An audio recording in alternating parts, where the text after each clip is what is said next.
অনেকে আছে যারা ভেক্টরাইজ ম্যাজিকটা যেটা আছে এটা ইনস্টল করতে পারতেছে না, তো তাদের একটা যে সহজ সমাধান বলে এটা কিভাবে ইনস্টল করতে হবে।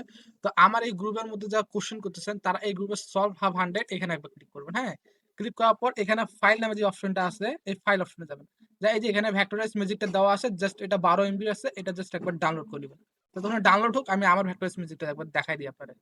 এটা ভেক্টরাইজ ম্যাজিক জাস্ট ওপেন হবে, ওপেন হয়ে আমি আপনাকে দেখাচ্ছি। এখানে আপনার ভেক্টরাইজ করতে কোনো প্রিমিয়াম ফি দিতে হবে না, আপনার লাইফ টাইম 100 150 1000 যত পারেন তত আপনি ভেক্টরাইজ করবেন, কোনো ফি দিতে হবে না, কোনো কিছু নেই। জাস্ট আপনি এটা নামাবেন। এই যে আমি ঢুকছি যে ড্র্যাগ এন্ড ড্রপ, এই যে এখানে ব্যাচ প্রসেসিং আমি অলরেডি একটা ভিডিও দেওয়া আছে। জাস্ট এইভাবে অপশনটা আসবে, কোনো এখানে প্রোডাক্ট কি বা রেজিস্ট্রেশন কি কোনো কিছু চাবে না, জাস্ট এরকম অপশন আসবে। তো এইটা কেমন আসবে এটাই বলি।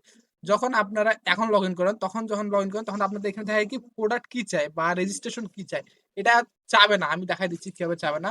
তো এই যে আমার এই ফাইলটা অলরেডি ডাউনলোড হয়ে গেছে। হ্যাঁ, ডাউনলোড হওয়ার পর আমি যখন উইন্ডো ই চাপে আমি যাবো ফাইল ম্যানেজারে। ফাইল ম্যানেজার থেকে আসে দিস পিসি, তারপর আমি জাস্ট আমার ডাউনলোড ফোল্ডারটা খুঁজে বের করবো। যেমন ডাউনলোডের মধ্যে আছে, জাস্ট আমি এখানে আসে এই যে ভেক্টরাইজ ম্যাজিকটা এখানে আমার এটা আনজিপ করতে হবে, এটা জিপ আকারে আছে। জাস্ট রাইট ক্লিক করবো, করে এখানে এক্সট্রাক্ট হেয়ার এর মধ্যে ক্লিক করবো। ক্লিক করার পর এখানে আমি এখানে এক্সট্রাক্ট করবো না, আমি একটা ফাইল ক্রিয়েট করে নিই। এখানে ভেক্টরাইজ ম্যাজিক নামে আমি একটা ফাইল ক্রিয়েট করে নিলাম। হ্যাঁ, জাস্ট আমি এটাকে কি করব, এক্সট্রাক্ট ফাইল দিব। এক্সট্রাক্ট ফাইল দেওয়ার পর এখানে আমি জাস্ট যাব ডাউনলোডস এর মধ্যে। এই ডাউনলোডস এর মধ্যে ক্লিক, সরি এখান থেকে যাব আমি লোকাল ডিস্ক, পার্মানেন্ট ডিস্ক, এই যে নিউ ফোল্ডার। এই নিউ ফোল্ডার থেকে আমি যাব এই যে ভেক্টরাইজ ম্যাজিক। এই ভেক্টরাইজ ম্যাজিকটা সিলেক্ট করে জাস্ট ওকে করে দেবো। হ্যাঁ, ওকে করে দেয়। তারপর এখানে আনজিপ পাসওয়ার্ড চাবে, আনজিপ পাসওয়ার্ড আমরা দিব 1 2 3। তারপর জাস্ট ওকেতে প্রেস করবো। ওকেতে প্রেস করে একটু টাইম নেবে, এই যে আনজিপ হয়ে গেছে। এখন আমরা জাস্ট ভেক্টরাইজ ম্যাজিকের উপর ক্লিক করবো। হ্যাঁ, ম্যাজিকের উপর ক্লিক করবো, এখানে পাসওয়ার্ডটা এখানে দেওয়ার দরকার নাই। এখানে ভেক্টরাইজ ম্যাজিকের উপর ক্লিক করব। ক্লিক করার পর এই যে এখানে তিনটা অপশন আসছে। উপরে হচ্ছে মেডিসিন, নিচে হচ্ছে ইনস্টল, আর তারপরে হচ্ছে এই যে ভেক্টরাইজ সেটআপ। আপনি এই সেটআপের উপর ক্লিক করবেন, ক্লিক করে যেভাবে নরমাল অ্যাপ সেটআপ দেন ঠিক সেভাবে সেটআপ দিবেন। সেটআপ দেওয়ার পর এখন আপনাদের কাজ করতে হবে, যখন এটা ইনস্টল হয়ে যাবে এই ফোল্ডারটা আপনারা এখানেই রাখবেন। রাখার পর এখান থেকে আমি জাস্ট দেখাই, এই যে আমার যখন ইনস্টল হয়ে গেছে, তো এই যে এই অপশনটা আসছে। হ্যাঁ, এই যে ভেক্টরাইজ ম্যাজিক অ্যাপটা আছে, এটা জাস্ট মাউসের রাইট ক্লিক করবেন। রাইট ক্লিক করার পরে এখানে দেখুন ফাইল লোকেশন, এই যে ওপেন ফাইল লোকেশন আছে, ওই ওপেন ফাইল লোকেশন ক্লিক করবেন। ক্লিক করার পর এটা জাস্ট এক সাইডে করে নেবেন।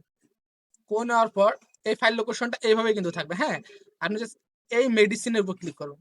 মেডিসিনের উপর ক্লিক করে এই ক্র্যাকটা আছে না, এই ক্র্যাকের ভিতরে ক্লিক করবেন। জাস্ট এই যে এখানে ভিএমডিই যে ফোল্ডারটা আছে, জাস্ট এটা সিলেক্ট করবেন, এখানে কাট করবেন। এটাকে জাস্ট কাট করবেন বা এখান থেকে ড্র্যাগ এন্ড ড্রপ করে এখানের মধ্যে জাস্ট পেস্ট করে দিবেন। হ্যাঁ, আমার যেহেতু করা আছে তো আমি আর করলাম না। জাস্ট এখান থেকে ড্র্যাগ এন্ড ড্রপ করবেন আর এখানে আনে শুধুমাত্র পেস্ট করে দিবেন। এটা গেল। তারপরে এই যে এখানে যে রেজিস্ট্রেশন কিটা আছে, এই রেজিস্ট্রেশন কিটা জাস্ট ধরবেন, এখানে ধরে আপনি আনে এই ফোল্ডারের মধ্যে just drag and drop paste করে দিবেন। বাস, আপনার কাজ শেষ, আপনার কিছু করতে হবে না। তারপর আপনি জাস্ট সব ক্লোজ করে দিবেন, এই ফোল্ডারটা আর এই ফাইলটা ক্লোজ করে দিবেন। ক্লোজ করে দেওয়ার পরে তারপরে আপনি জাস্ট কয়েকবার রিফ্রেশ দিবেন, দিয়ে অ্যাপটা যদি আপনার ইয়া থাকে মানে চালু করা থাকে তাহলে আপনি ক্লোজ করে দিবেন, আর যদি অন করা না থাকে তাহলে আপনি তারপরে জাস্ট একবার এইভাবে ক্লিক করবেন, ক্লিক করে ঢুকবেন। তারপর দেখবেন আপনার এখানে আর কোনো প্রোডাক্ট কি চাবে না।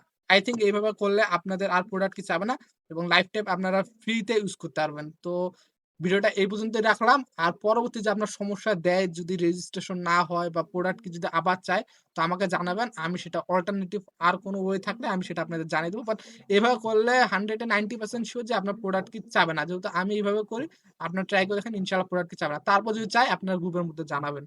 তো ভিডিওটা এখানে কাট করলাম আজকে।